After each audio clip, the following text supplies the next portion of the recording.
வணக்கம். ஏற்கனவே 2 பதிவுகளில் உங்களுக்கு சைல்ட் டெவலப்மெண்ட் அண்ட் பெடகாஜியோட கொஷின் அண்ட் ஆன்சர்ஸ் வித் எக்ஸ்ப்ளனேஷன்ஸோட ஏற்கனவே கொடுத்துருந்தோம். இது 3வது பதிவு. இந்த பதிவிலையும் உங்களுக்கு 20 கேள்விகள், அதற்குரிய விடைகள், விளக்கங்களோட கொடுத்துருக்கோம்.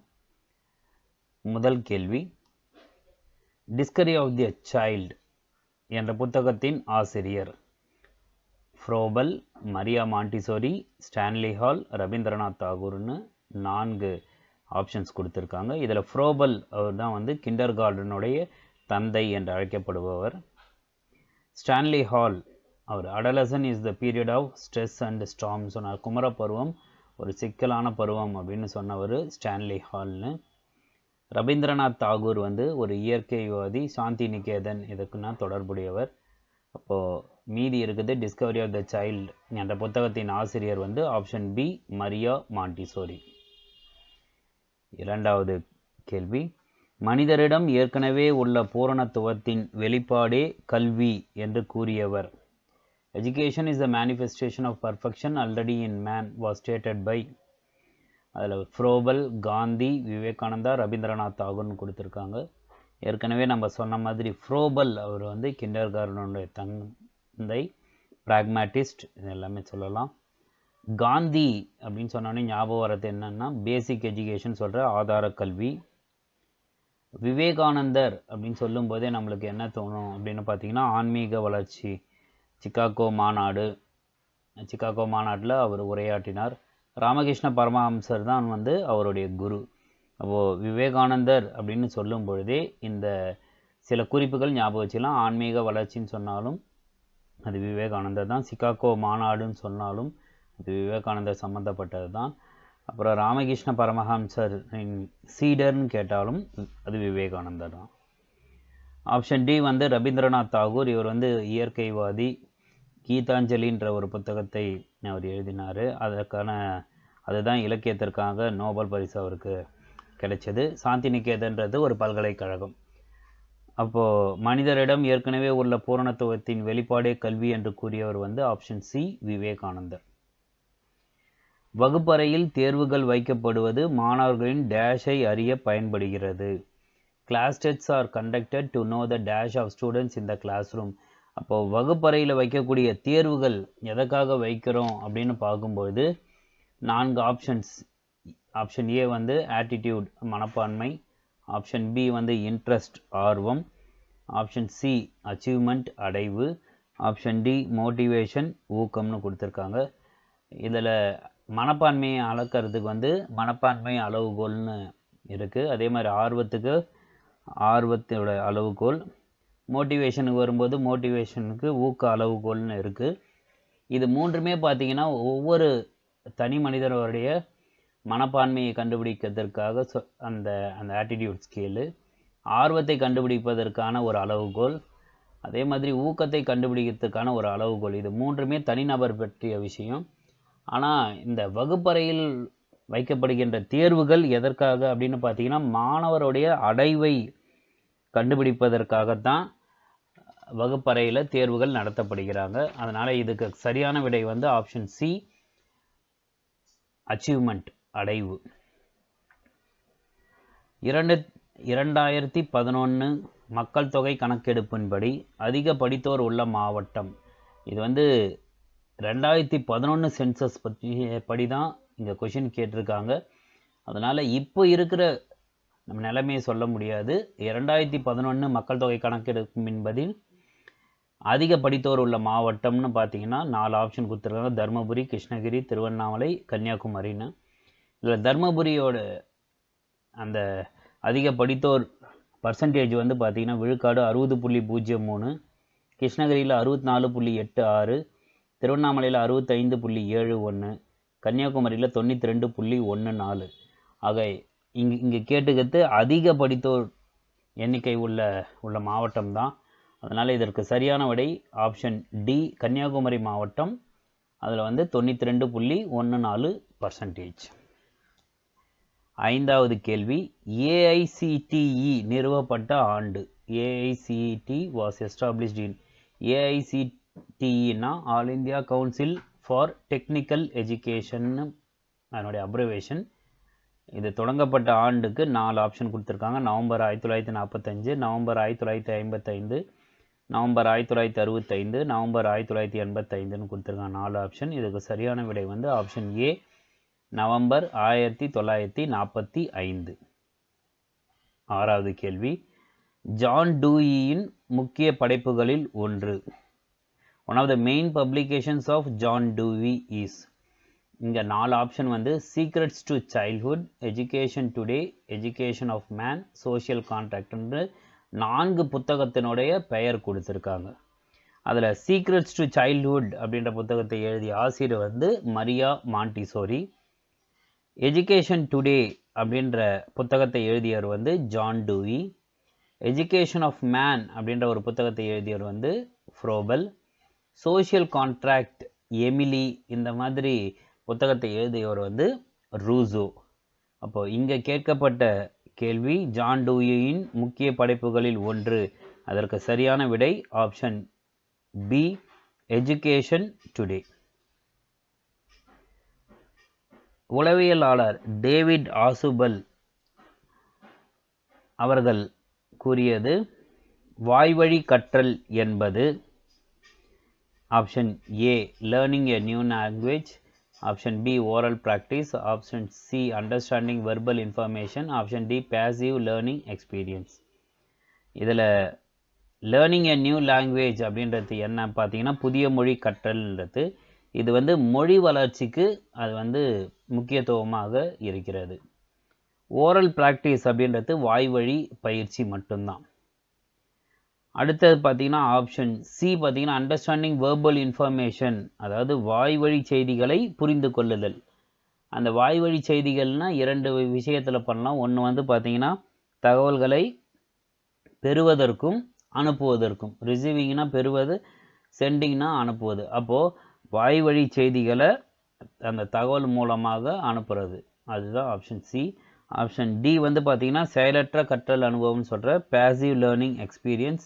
இங்கே என்ன நடக்கும்னு பார்த்தீங்கன்னா செயலற்ற கற்றல் தான் இங்கே நடந்துகிட்ருக்கும். அப்போது இங்கே கொஷின் படி வாய்மொழி கற்றல், ஆசுபல் அவர்களின் கூற்றுப்படி வாய்வழி கற்றல் என்பது வாய்வழி செய்திகளை புரிந்து கொள்ளுதலே ஆகும். அதாவது ஆப்ஷன் சி. தேசிய மக்கள் தொகை கொள்கை வெளியான ஆண்டு. National population policy was evolved in the year.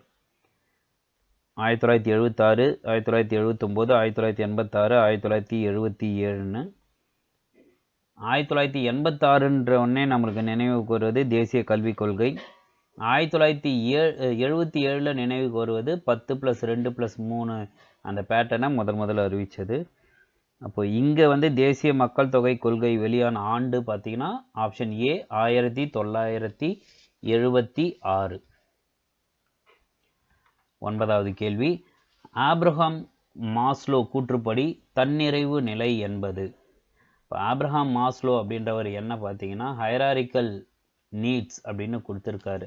இந்த தேவைகளுடைய வளர்ச்சி நிலைகள்ன்ற மாதிரி படிநிலைகள்னு கொடுத்துருக்காரு. அந்த படிநிலைகளில் வரும் பொழுது தன்னிறைவு நிலை அப்படின்றது எத்தனாவது படி அப்படின்னு கேட்டிருக்காங்க கேள்விகள். அதுக்கு 4 ஆப்ஷன் வந்து first step, final step, third step, fourth ஸ்டெப்னு 4 படிகள் கொடுத்துருக்காங்க. அதில் ஃபர்ஸ்ட் ஸ்டெப் முதல் படி என்ன அப்படின்னு பார்த்தீங்கன்னா ஃபிசியோலாஜிக்கல் நீடுன்னு சொல்லுவாங்க, அதாவது உடலியல் தேவை. கடைசி நிலை வந்து பார்த்தீங்கன்னா தன்னிறைவு தேவை. 3வது நிலை பார்த்தீங்கன்னா அன்பு தேவை அல்லது அன்பு குழு சார்பு தேவை. 4வது படி என்ன அப்படின்னு பார்த்தீங்கன்னா மரியாதை அல்லது தன்மதிப்பு தேவைகள். அப்போ இங்கே நம்ம கொஷினில் ஆப்ரஹாம் மாஸ்லோ கூற்றுப்படி தன்னிறைவு நிலை என்பது கடைசி படி, அதுதான், அதாவது ஆப்ஷன் பி தான் சரியான ஆன்சர். எமிலி என்ற புத்தகத்தின் ஆசிரியர். Who is the author of Emily? Option A John Dewey, option B Bertrand Russell, option C Froebel, option D Rousseau. இதில் ஜான் டூயி எஜுகேஷன் டுடே என்ற புத்தகத்தை அவர் எழுதியவர். பெர்ட்ராண்ட் ரசல் அவர் என்ன புத்தகம்னு பார்த்தீங்கன்னா த ப்ராப்ளம்ஸ் ஆஃப் ஃபிலாசபின்ற ஒரு புத்தகத்தை அவர் எழுதினார். ஃப்ரோபல் எழுதிய புத்தகத்தின் பெயர் the education of man. Rousseau எழுதிய புத்தகத்தின் பெயர் வந்து எமிலி சோஷியல் கான்ட்ராக்ட். அப்போ இங்கே வந்து எமிலி என்ற புத்தகத்தின் ஆசிரியர் வந்து ஆப்ஷன் டி ரூசோ. 11வது கேள்வி, மனித உரிமை தினம் human rights day is December 10, December 7, December 26, March 14ன்னு 4 ஆப்ஷன்ஸ் கொடுத்துருக்காங்க. அதில் ஃபர்ஸ்ட் ஆப்ஷன் பார்த்தீங்கன்னா டிசம்பர் 10 அப்படின்றது மனித உரிமைகள் தினம். டிசம்பர் 7 என்ன அப்படின்னு பார்த்தீங்கன்னா பேர்ல் துறைமுகத்து ஞாபக தினம். டிசம்பர் 26ன்றது கிறிஸ்மஸ் மறுநாள்னு சொல்கிற பாக்ஸிங் டே.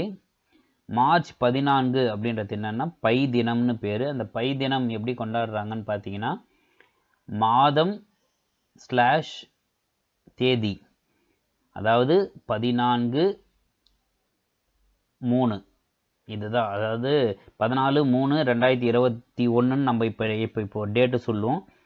ஆனால் மற்ற கண்ட்ரீஸில் மற்ற நாடுகளில் எப்படி போடுவாங்கன்னு பார்த்தீங்கன்னா 3/14/2021 போடுவாங்க. அந்த 3/14ன்றது தான் பையோட வேல்யூ. அதை வைத்து தான் அந்த பை தினம் கொண்டாடப்படுகிறது. அப்போ இங்கே மனித உரிமைகள் தினம் என்று கொண்டாடப்படுகிறதுன்னு பார்த்தீங்கன்னா ஆப்ஷன் ஏ டிசம்பர் 10. கொஷின் நம்பர் 12, முன் தொடக்க கல்வியின் முக்கிய குறிக்கோளானது குழந்தையின் டேஷை வளர்ப்பதாகும். The chief objective of pre-primary education is to promote dash of the child. Physical development, அதாவது உடல் வளர்ச்சி. ஆப்ஷன் பி மென்டல் டெவலப்மெண்ட், மன வளர்ச்சி. ஆப்ஷன் சி சோஷியல் டெவலப்மெண்ட், சமூக வளர்ச்சி. ஆப்ஷன் டி ஓவரால் டெவலப்மெண்ட், ஒட்டுமொத்த வளர்ச்சி. இங்கே வந்து முன் தொடக்க கல்வியோட முக்கிய குறிக்கோள் அப்படின்றது என்னன்னு பார்த்தீங்கன்னா உடல் வளர்ச்சியும் இருக்கணும், மன வளர்ச்சியும் இருக்கணும், சமூக வளர்ச்சியும் இருக்கணும். அப்படின்ற சொல்லும் பொழுது எல்லா வளர்ச்சியும் தேவைப்படுகிறதுனால இங்கே வந்து ஒட்டுமொத்த வளர்ச்சி தான் முன் தொடக்க கல்வியினுடைய முக்கிய குறிக்கோளானது.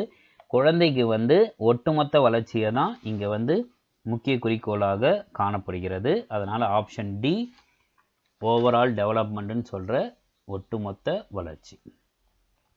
13வது கேள்வி, ஆசிரியர் கற்பவரின் செயல்கள் புதியதாகவும் தனித்தன்மையாகவும் இருக்குமேயானால் அந்த குழந்தை if the teacher finds in learner's activity something new or original, then the child is supposed to be option A intelligent, அதாவது நுண்ணறிவு. ஆப்ஷன் பி கிரியேட்டிவ், ஆக்கத்திறன். ஆப்ஷன் சி கிரிட்டிக்கல், முக்கியமான.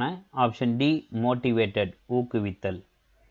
இதில் ஆப்ஷன் ஏ பார்த்தீங்கன்னா நுண்ணறிவுன்றது என்ன அப்படின்னு பார்த்தீங்கன்னா ஒரு கேள்விக்கான பதிலை கூறும் பொழுது அந்த குழந்தை நுண்ணறிவு பெற்றதாக காணப்படும், இன்டெலிஜென்ட்டாக காணப்படும். இதே கிரியேட்டிவ், ஆக்கத்திறனாக இருந்ததுன்னா அந்த குழந்தை வந்து புதியதாகவும் தனித்தன்மையாகவும் அந்த குழந்தை அதனுடைய செயல்களை செய்யும். கிரிட்டிக்கல், முக்கியமானது அப்படின்னு பார்த்தீங்கன்னா குழந்தை வந்து என்ன செய்யும்னா ஏதாவது ஒரு பொருளை வந்து பகுப்பாய்வு செய்யும், அனலைஸ் பண்ணி அது வந்து செஞ்சிடும். மோட்டிவேட்டட், ஊக்குவித்தல்னா என்ன ஆகும்னு பார்த்தீங்கன்னா அந்த குழந்தை சுயமாக அதனுடைய உந்து சக்தி பெற்று செயல்களை செய்யும்.